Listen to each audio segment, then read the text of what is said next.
We all know somebody that's renting that we know should be owning a home, and they're probably saying interest rates are so high, I'm going to wait until they come down.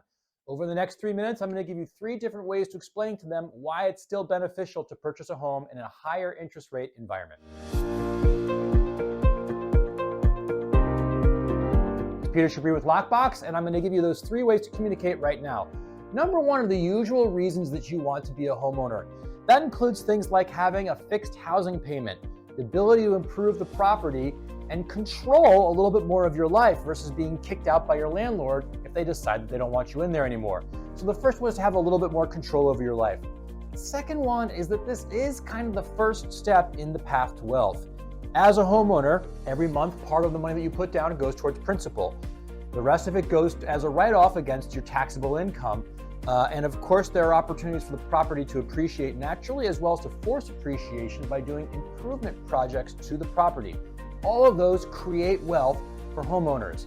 And really, this to me is the most compelling one, and that is $6,300. That's the average net worth of people that rent, versus $225,000, which is the average net worth of people that home owns. And that's according to a survey of consumer finances that the Federal Reserve conducted back in 2020. This is real information.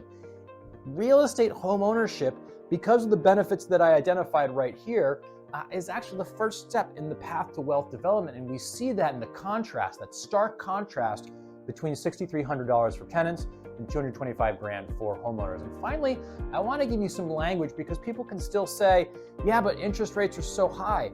2 things I might say. The first one is you buy the house and you take that step towards building wealth, but you just date the rate. You marry the house, you date the rate. When you marry a house, you commit to building wealth.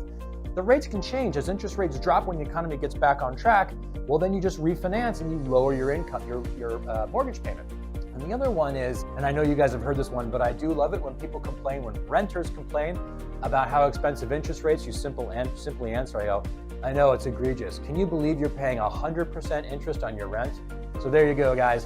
That's how you talk to your clients, your prospective clients who are currently tenants that want to get them off the renting boat and off the renting train onto the homeownership train. Get them on that path to wealth. You'll be doing them a favor. Stick around. I'll be back in another week.